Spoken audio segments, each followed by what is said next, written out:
Olá! Nesse vídeo de hoje eu quero tratar sobre um assunto muito importante: o aumento do número de casos de violência e morte contra as mulheres.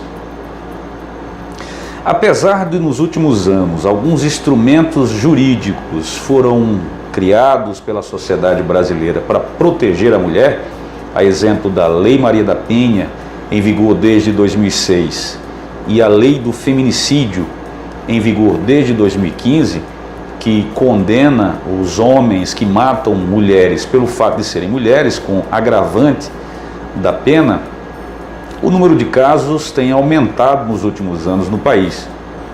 Em 2017, foram 1.100 casos de feminicídio registrados no país. Esse ano, 2019, nos 2 primeiros meses, mais de 200 casos já foram notificados. Quase que diariamente assistimos na televisão casos de violência, espancamento e morte de mulheres praticadas por cônjuges. Na grande maioria dos casos, o instrumento utilizado é arma branca, o que mostra exatamente a facilidade do acesso a esse instrumento, facas e similares, em ambientes domésticos, obviamente praticado por cônjuges e pessoas que convivem com essas mulheres. O número de assassinatos de homem, por exemplo, em 70% dos casos se dá por arma de fogo, e mulher por arma branca, exatamente porque é praticado por pessoas do convívio dessas mulheres. Maridos, ex-maridos, esposa, noivos, namorados, companheiros atuais ou recém-separados.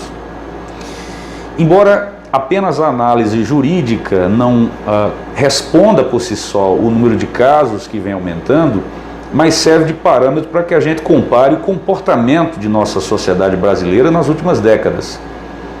Para se ter uma ideia, apenas no final dos anos 70, então 40 anos atrás, foi possível o instrumento do divórcio para homens, mas também para as mulheres.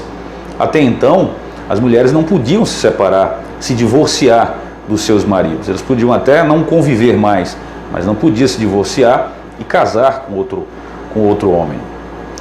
De 2009 para cá é que nós temos visto uma lei específica que trata casos de estupro praticados pelos maridos contra as mulheres. Até então, há 10 anos atrás, os tribunais dificilmente condenavam homens que estupravam suas esposas ou suas companheiras, com um argumento simples: se elas eram esposas e, portanto, é obrigação delas atender os desejos biológicos, carnais do seu esposo. Então, não cabe o estupro de marido para com a esposa.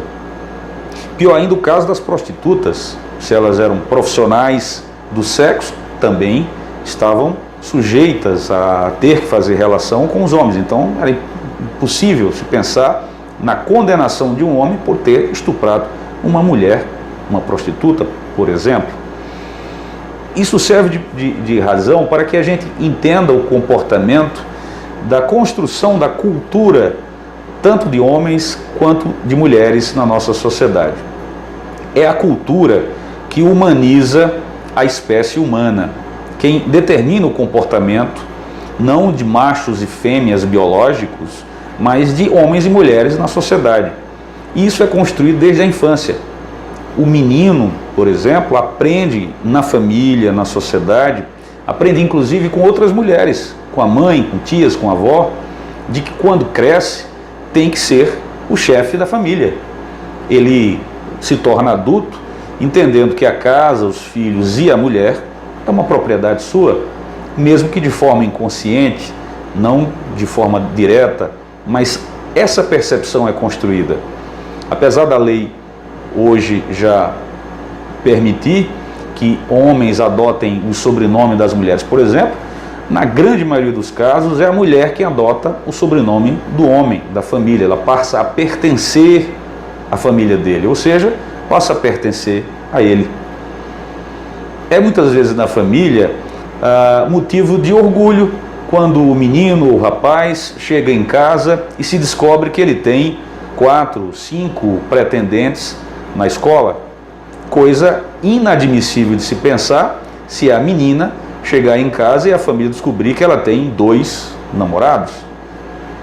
Portanto, essa cultura de homens e mulheres de forma distinta, o homem reforçar sua condição de masculinidade a partir dessa imposição do comportamento dele perante as mulheres, responde em parte esse comportamento de não tolerância à rejeição por parte dos homens quando se separa das mulheres. Não aceita ver a mulher com outro homem, não aceita ver o fim do relacionamento e aí deságua nesse comportamento agressivo que leva inclusive à violência e inclusive ao feminicídio.